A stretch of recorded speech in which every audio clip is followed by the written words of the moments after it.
એવો ટેસ્ટ લીધો હશે, પણ આશ્ચર્ય શું થયું, આખો ક્લાસ ફેલ થયો, આખો ક્લાસ ફેલ. અને પ્રોફેસર જુનાગઢ એટલા બધા અકળાઈ ગયા કે જઈને ખખડાવું, આમ કરું તેમ કરું ને એટલા બધા વિચારો સાથે સપ્લિમેન્ટરી લઈને પોતે ક્લાસમાં આવ્યા. પણ ભગવાનની કૃપાથી વિચાર બદલાયા, એને સપ્લિમેન્ટરી મૂકી અને પ્રોફેસર જુનાગઢની આંખમાં આંસુ આવી ગયા. પ્રોફેસરે વાત કરી કે આ ટેસ્ટની અંદર આખા વર્ગની અંદર બધા ફેલ થયા છો.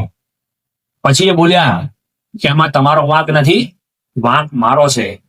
Vote ever is wrong with me. મેં કંઈક ભણાવવામાં ખામી રાખી છે, મારી કંઈક ભૂલ છે મારી ટીચિંગની અંદર, એટલે તમે બધા ફેલ થયા છો. બાકી તમે તો બધા મહેનત કરી હશે અને અભ્યાસ કર્યો જ હશે. એમ કરીને પ્રોફેસર થતી નીકળી ગયા. પણ આની અસર શું થઈ? સામેવાળાની અંતરદ્રષ્ટિ થઈ. અને પછી જયારે બીજો ટેસ્ટ લીધો ને ત્યારે આખા વર્ગમાંથી એક પણ સ્ટુડન્ટ ફેલ થયો નહોતો. જો પ્રોફેસર જુનાગઢે પોતાનો વાંક જોયો, બરાબર છે ભાઈ, સામેવાળાની ભૂલ હશે પણ મારી ભૂલ તો નહીં હોય ને. અંગ્રેજીમાં કહેવત છે, ઇમ્પ્રુવમેન્ટ ઓલવેઝ બિગિન્સ વિથ આઈ. તમારા જીવનમાં તમારે પ્રગતિ કરવી છે, ઇમ્પ્રુવમેન્ટ લાવવું છે, તો ઇમ્પ્રુવમેન્ટ ઓલવેઝ બિગિન્સ વિથ આઈ. આઈ એટલે હું પહેલા મારામાં સુધારો કરું. મારામાં સુધારો કરીશ ને તો સામેવાળામાં 100% સુધારો થઈ જશે. આપણા મોટેરા સંતો કહે છે કે કદાચ પરિવારમાં પ્રશ્ન થયો ને તો ચલો સમજી લો કે 80% વાંક એનો છે તો 20% મારો તો ખરો ને. ચલો 90% વાંક એનો છે, 10% મારો તો ખરો ને. અરે 99% વાંક એનો છે, 1% તો વાંક મારો ને. તો 1% સામે દ્રષ્ટિ રાખી જો પ્રયત્ન કરીશું તો સામેવાળાને સમજી શકીશું, આપણી જાતને સમજી શકીશું. એટલે બાબા કહે છે કે એકબીજાને સમજવાની કોશિશ કરી, એમાં એક એટલે હું. Whatever is wrong with me. હવે બીજું આવે છે કે સામેવાળા વ્યક્તિને સમજવા માટે પ્રયત્ન કરવા. સામેવાળા વ્યક્તિને સમજવા માટે 7 મુદ્દા સમજવાના છે, જે પ્રમુખ સાહેબ જે આપણને આપ્યા છે. 7 મુદ્દા બીજાને સમજવા. હવે 2 જ શબ્દો છે પણ એમાં 7 મુદ્દા આવે છે, જેમ આપણે ફિઝિક્સની અંદર ભણ્યા છે બધા સ્કૂલમાં કે કોલેજમાં, મને ખ્યાલ નથી, કે પ્રિઝમ હોય ને પ્રિઝમમાંથી તમે એક લાઇટનું વ્હાઇટ રેસ તમે પસાર કરો તો સામે 7 રંગો આવે. કયા કયા આવે? જાની, વાલી, પીનાલા. અંગ્રેજીમાં શું કે છે એને? હિપ્યોર. તો 7 રંગો આવે છે. કિરણ તો એક જ છે, વ્હાઇટ જ છે રેસ, પણ 7 રંગો છે એની અંદર. એમ બીજાને સમજવાની કોશિશ કરવી, આટલો જ શબ્દ છે પણ 7 મુદ્દા અંદર છે. એક એક મુદ્દાને સમજવા માટે આપણે પ્રયત્ન કરીશું. પહેલો મુદ્દો છે કે બીજાને સમજવા એટલે બીજાની ભાષાને સમજવી. કારણ કે સૌથી વધારે કોમ્યુનિકેશન સામેવાળા વ્યક્તિ સાથે આપણે ભાષાથી કરીએ છીએ, બોલવાથી, સાંભળવાથી, વાંચવાથી, લખવાથી. અને સૌથી વધારે શબ્દ, વાણી અને ભાષા, વ્યક્તિની અંદર રહેલી લાગણી, વિચારો ભાષા દ્વારા વ્યક્ત થાય છે. અને ભાષા સમજવાથી સામેવાળી વ્યક્તિને પણ સમજી શકાય છે. અમેરિકાની ફોર્ડ કંપની છે, મોટર વ્હીકલ કંપની, જેને આપણે ભારતમાંથી ધામધૂમની વિદાય આપી દીધી છે. હવે એ ફોર્ડ કંપનીએ એક મોડેલ બહાર પાડ્યું હતું જેનું નામ હતું મસ્ટંગ, જંગલી ઘોડો. એ નામનું મોડેલ બહુ સારું ચાલ્યું. પછી એને થયું કે હવે આપણે નવું મોડેલ ઇમ્પ્રુવમેન્ટ કરીએ. અને આ કંપની વાળા થોડા વર્ષે 2 વર્ષે નવું મોડેલ બહાર પાડે. નવું મોડેલ કઈ નવું ના હોય, તંબુ પાડે આગળ પાછળ, તંબુ ઊંચો કરે, કાચ ગોળ હોય તો લંબચોરસ કરી નાખે, લાઈટો લાંબી કરી નાખે. આટલો ફેરફાર હોય છે. કોઈ જાદુ ફેરફાર નહીં. લોકો નવી ગાડી આવી ગઈ, એટલે વધારે જાય. પ્લાન થયું કે આપણે નવી ગાડીનું મોડેલ બહાર પડે, લઈને મસ્ટંગ ગાડી, એની એ જ ગાડી નવા ફીચર્સ સાથે એને નોવા એટલે કે નવો તારો એમ કરીને બહાર પાડ્યું એને. પણ આશ્ચર્ય શું થયું કે મધ્ય દક્ષિણ અમેરિકામાં જ્યાં સ્પેનિશ લોકોની વસ્તી, ત્યાં ગાડી વેચાઈ જ નહીં. માંડ 2% ગાડી વેચાઈ. આશ્ચર્ય થયું કે આટલી બધી ગાડી આખા અમેરિકામાં વેચાય છે, આમાં કેમ ના વેચાય? સર્વે કર્યો ત્યારે ખબર પડી કે નોવાનો અર્થ સ્પેનિશ ભાષામાં ચાલતી નથી એવો થાય. ચાલતી નથી એવી ગાડી કોણ લે જે ચાલતી ના હોય? પણ ભાષા. ભગવાન સ્વામિનારાયણ છે ને સંતો, પરમહંસો, હરિભક્તો સાથે એક ગામની અંદર ગયા અને ત્યાં બધાની રસોઈ હતી અને બધા હરિભક્તોની પંગત પડી ગઈ. અને ભગવાન સ્વામિનારાયણ સાક્ષાત એ પોતે પીરસવા નીકળ્યા હરિભક્તોને. લાડુની રસોઈ હતી એટલે મહારાજે બધાને પીરસ્યા. પછી સંતોએ વાત કરી કે મહારાજ તમે હવે જમો, અમે એમના હરિભક્તોને પીરસીશું. મહારાજ કે વાંધો નહીં, પણ કે બધા જ હરિભક્તો તૃપ્ત ન થઈ જાય ને આ કંઠ એ તૃપ્ત ના થાય ને ત્યાં સુધી તમારે જમાડવાના. એ કોઈ ખોલ્યું કે મહારાજ ખબર કેવી રીતે પડે કે આ ધરાઈ ગયો છે? એવું તો કે પેલું બેરોમીટર તો નથી, એ તરત દેખાય કે જો આટલું આટલું આટલું આમ તો દેખાતું નથી. મહારાજ કે હું તમને શ્લોક આપું છું, હું તમને સમજાવું છું કે આવું આવું થાય ને ત્યાં સુધી પીરસમાં, અને પછી આવું થાય ને તો તૃપ્ત થઈ ગયો. તો મહારાજે શ્લોક બોલ્યા કે હા દધ્યા હું દધ્યા દધ્યા તર્જની તર્જની શીશ કંપીને પુનઃ દધ્યા ન દુધ્યા સિંહ ગર્જને. મહારાજ કે તમે જયારે લાડુ પીરસવા જાઓ તો હા દધ્યા દધ્યા એટલે આપવું. જમવા જાઓ ને તો ઘણા હરિભક્તો હા રેવા દો, હા રેવા દો. સમજવાનું તો જોઈએ છે પણ બોલી શકતો નથી બિચારો. હા બોલે ને હા બે લાડુ અપાય તો ભૂખ છે હજુ લે આપો. હા દધ્યા હું દધ્યા નહીં, ઘણા પીરિયડ્સમાં આમ જાય ને દેવા દો તારી ભૂખ તો છે ને પાછી. બિચારો બોલતો નથી યાર, ખરાબ લાગે બોલે તો કે હું દધ્યા દધ્યા તર્જની તર્જની. ઘણા હોશિયારો છે, જોઈએ તો ખરું.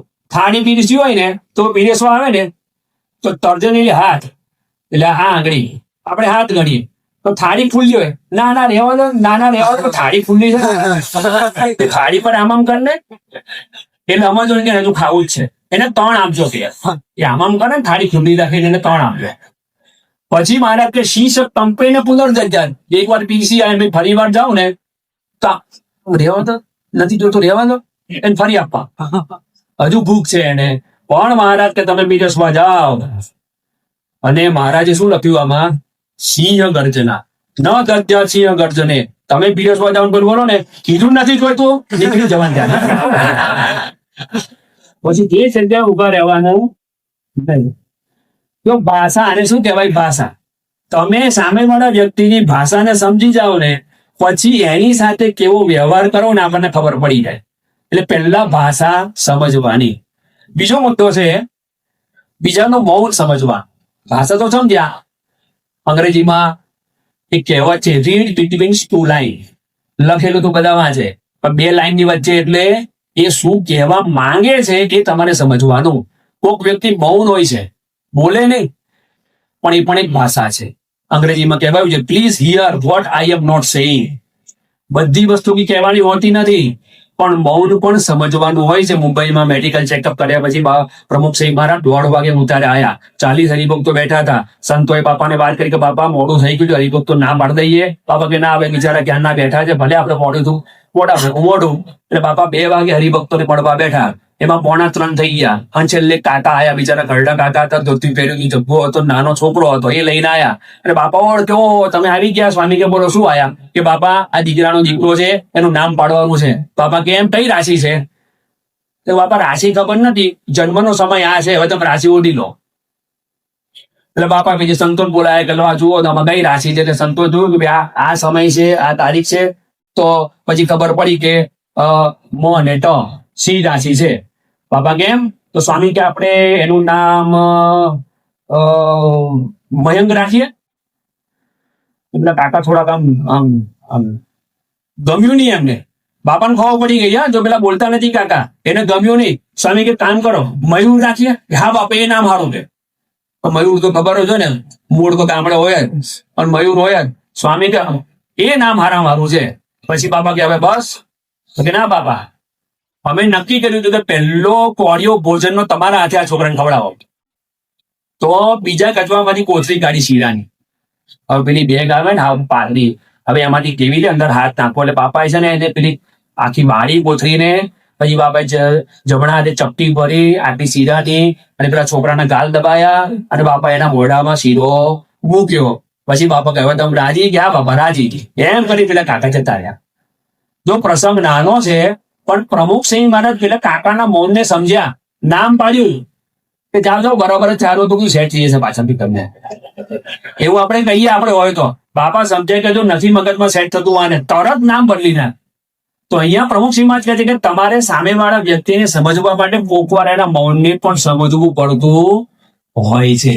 ત્રીજી વસ્તુ છે વ્યક્તિની ક્રિયાને સમજવી. એ જે કઈ ક્રિયા કરતો હોય તો ક્રિયા પરથી વ્યક્તિનું વલણ સમજાય છે. અહીંયા સાઈબાગ મંદિરમાં એક યુવક આરતીમાં આવે, સંધ્યા આરતીમાં, અને સંધ્યા આરતી આવે પણ કરે શું ખબર છે? ઓફ ટ્રેક તાળી પાડે. જય સ્વામી નારાયણ તો એ આમ પડે જય સ્વામી નારાયણ તો તાલો જ વાગી જાય છે, પણ ઓફ ટ્રેક તાળી પાડે એટલે બધાને ડિસ્ટર્બ થાય. એટલે બધા એની આમ જોઈએ કે આવડતો શું કો વગાડે.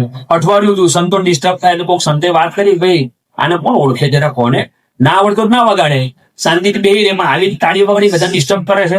એટલે આનો મિત્ર હતો પછી એને વાત કરી તને તાળી વગાડતા આવડે છે કે નહીં, તો આવડે છે વગાડતો તો બરાબર વગાડીએ ને. તો આરતી માં આવું કરે છે એ કે આવું કરો તો લોકો જોઈએ આપડી શું કે આવું કરો ને તો લોકો આપડે આમ જોઈએ, બાકી કોણ જોયે ના આરતી આમ ક્રિયા પરથી બનાવ સમજાય છે અને ફેમસ થવું છે. આ બધા યુવકો બાઇક લઈને જાય છે, ઘણા સાયલેન્સર ફડાવે ખબર તમને, મીઠું છોડતી રાડા રાડ કરતો હોય સાયલેન્સર એનું. આવું કેમ કરે છે ભાઈ? એમને બાઇક લઈ તો કોઈ જોવે નહીં તમારા અમે. અવાજ વાળું તમે બાઇક લઈને જાઓ તો લોકો તમારી સામે જુએ, એટલે અહીંયા કે છે કે એની ક્રિયા સમજો ને તો એની પાછળ એને કયો વિચાર છે આપણને ખબર પડે. પૂજ્ય નારાયણ મુનિ સ્વામી તેમના પ્રવચનમાં ઘણી વાર કહે છે કે પતિ હોય કે જયારે નોકરીથી ઘેર આવે અને પછી પત્નીનો મૂડ નથી કે મૂડ છે ખબર કેવી રીતે પડે, તો ઘરમાં અંદર રસોડામાં રસોઈ થતી હોય ને એના વાસણના અવાજ પરથી ખબર પડે કે આજે મૂડ કેવો છે. પછી જયારે પતિ જમવા બેસે ને જે રીતે કુકર કે તપેલી ધબાબ દઈને મૂકે ને ટેબલ ઉપર, એના પરથી ખબર પડે. અને પછી ભાટિયાથી કે પેલા ખીચડી લે અને ખીચડી આપ્યા પછી 4 વાર પેલા કુકર ઉપર ભાતી પછડાવે ને એટલે સમજી જવાનું કે વરસાદ પહેલાની ગાજવીજ છે. આ 100% વીજળી સાથે ધામધૂમ વરસાદ થવાનો છે. જો આ ક્રિયાને સમજવાની કે ઘરના વ્યક્તિ એવી કઈ ક્રિયા કરે છે એના પરથી એ વ્યક્તિ સાથે આપણે કેવી રીતે સમજવું, કેવી રીતે બોલવું એ આપણને ખબર પડી જતી હોય છે. એટલે ત્રીજો મુદ્દો છે કે સામેવાળા વ્યક્તિની ક્રિયાને સમજવા માટે પ્રયત્ન કરવો. ચોથો મુદ્દો છે કે બીજાની પ્રકૃતિ સમજવી. આ છે ને બહુ અગત્યનો મુદ્દો છે, પ્રકૃતિ અને સ્વભાવ. જાત જાતની બધી પ્રકૃતિઓ છે આ લોકની અંદર.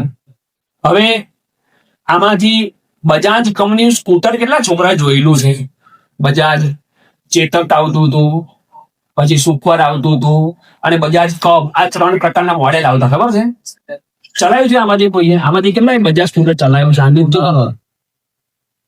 ચલો, બજાજના સ્કૂટરની એક ખાસિયત હતી, કોણ કહે છે? બોલો છો. નમાવવું પડે ને શું કરવું પડે? બજાજ કંપનીએ ખબર નહીં જાણી જોઈને રાખી હશે ખાસિયત કે જે હશે, પણ બજાજ કંપનીનું સ્કૂટર એટલે શું ખબર તમારે? એને ચાલુ કરતા પહેલા તમારે નમાવવું પડે. નમાય પછી કાર્બોરેટરમાં થોડું પેટ્રોલ આવી જાય ઊંચું કરવાનું અને એક કીકે તો ક્યારે ચાલુ ના થાય. એને 2-3 મિનિટ મારો અંદર ચાલુ થાય. અને એમાં જો ચોમાસું હોય અને ઠંડુ પડી ગયું હોય અને જો પાણી ભરાઈ ગયું હોય તો મોત થઈ જાય તમારા. એટલી કીકો મારે ભડાકા પાછળ થાય સાયલેન્સરમાં, ત્યારે માંડ સ્કૂટર ચાલુ થાય. હવે આપણને ખબર પડી કે બજાજ કંપનીનું સ્કૂટર એક કીકે ચાલુ થતું નથી, આડું કરવું જ પડે છે. તો ક્યારેય તમને વિચાર આવ્યો કે લાકડી લઈને ઢીબેડી નાખવું? અથવા તો બજાજ કંપનીના માલિકને કોઈ પત્ર લખ્યો કે આવા નવા સ્કૂટર બનાવો તો ભાન પડે જ નહીં? મારે કંપનીમાં જવાનું મોડું થાય, મારે આડું કરવાનું ઊભું કરવાનું, બધું ટેન્શન છે મને. ખબર પડી કે બજાજ કંપનીનું સ્કૂટરની પ્રકૃતિ સ્વભાવ આવો જ, આડો કરો એટલે ચાલુ થાય. એમ પ્રમુખશ્રી મહારાજ કહે છે કે આપણા ઘરમાં દરેક વ્યક્તિના સ્વભાવ હોય છે, પ્રકૃતિ હોય છે, એ સમજી જવાનું.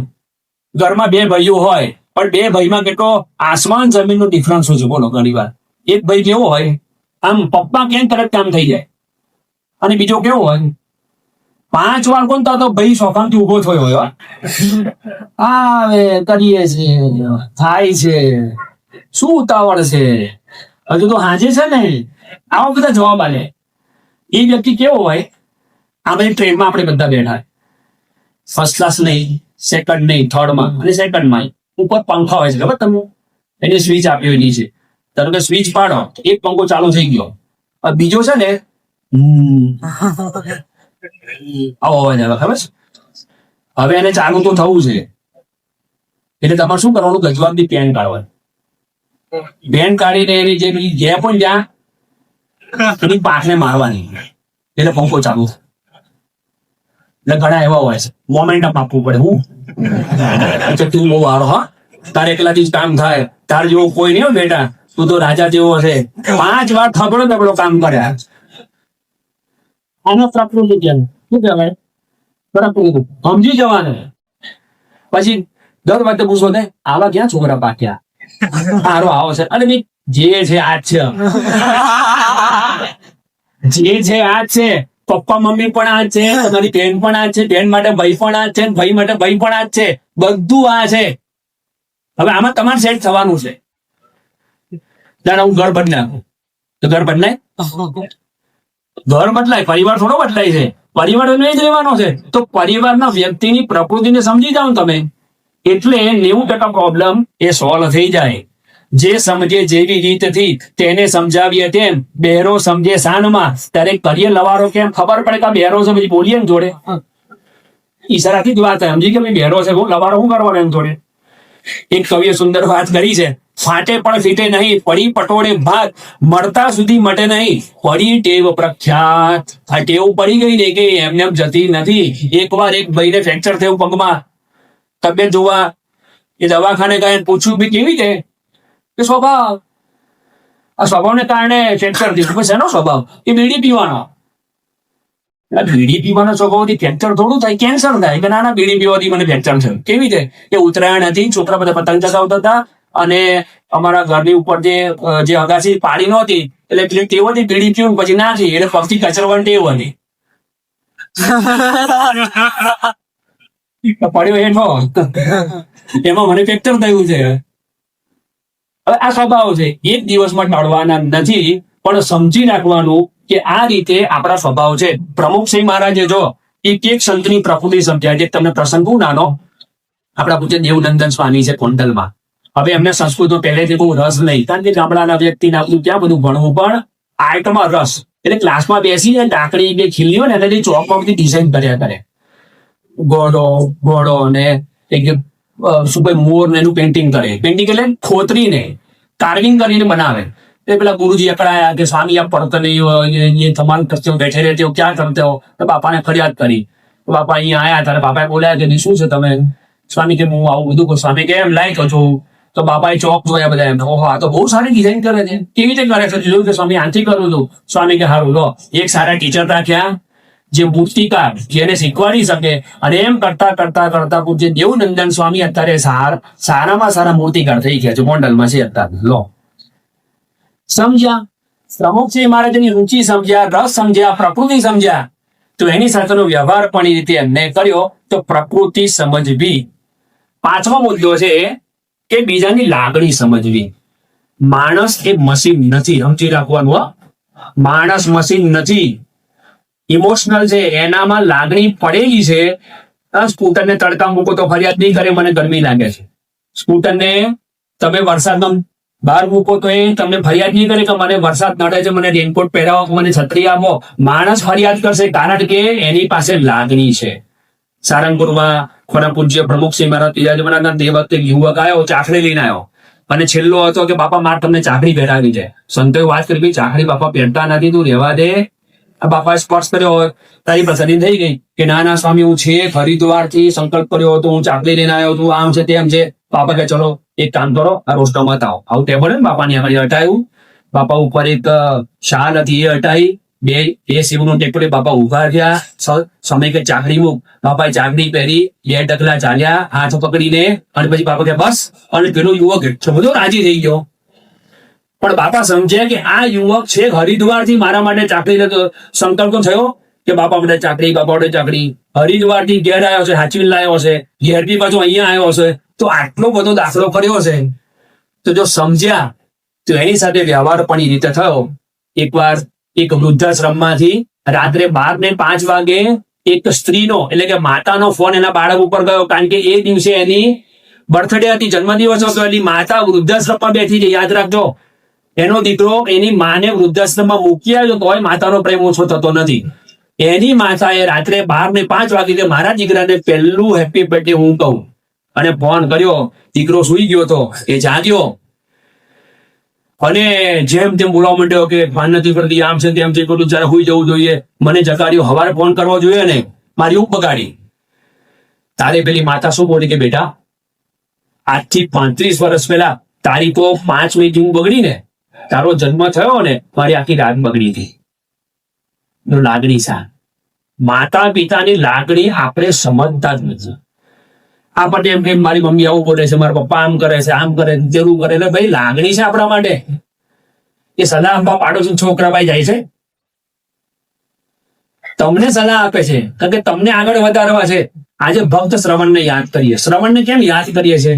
હું એનાલિસિસ કરી આપતી. જયારે પહેલી વાર ભક્ત શ્રવણના માતા પિતાએ પ્રપોઝલ મૂક્યું હશે શ્રવણ પાસે કે બેટા અમારે 4 ધામની યાત્રા કરવી છે.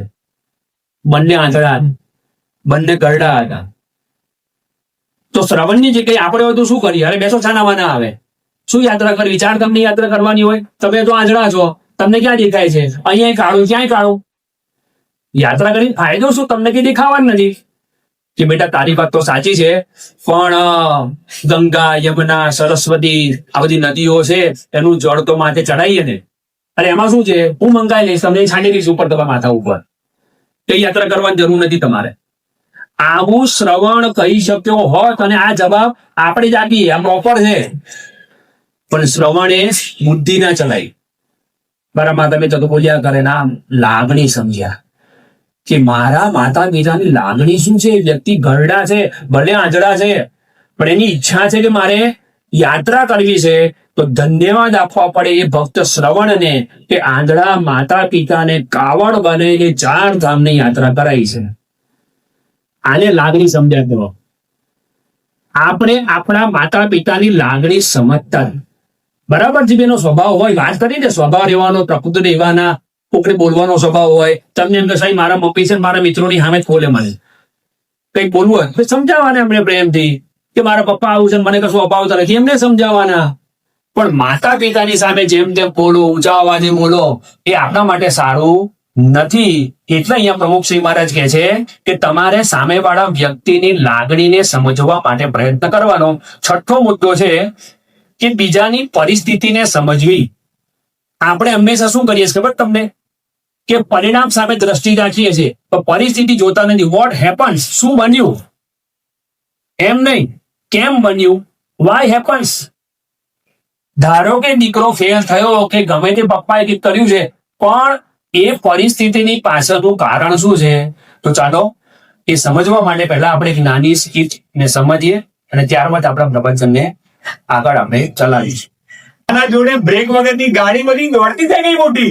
નાટકીય હાથ નીચે કર, નાટક બંધ કર, તારા રડવાના બધા. આજે તો મારી મારીને તને અજુઓ કરી નાખવો છે. અરે અરે અરે અરે ઓ રાજુભાઈ, આ તમારા છોકરાને કેમ મારો છો? આ તમારો છોકરો છે. અરે અરે ભાઈ, ક્યાંક વાગી જશે ને તો અત્યારે એને હોસ્પિટલ લઈ જવો પડશે. અને ક્યાંક પાછું વાગી જાય ને તો એવા કિસ્સા સાંભળ્યા છે કે મરી જાય ભાઈ. અરે પણ તમને ખબર છે તું કાલે 10માનું રિઝલ્ટ છે, એમાં આજે શું કામ મારો છો એને? તારે હું બહાર જવાનું છું યાર. હે?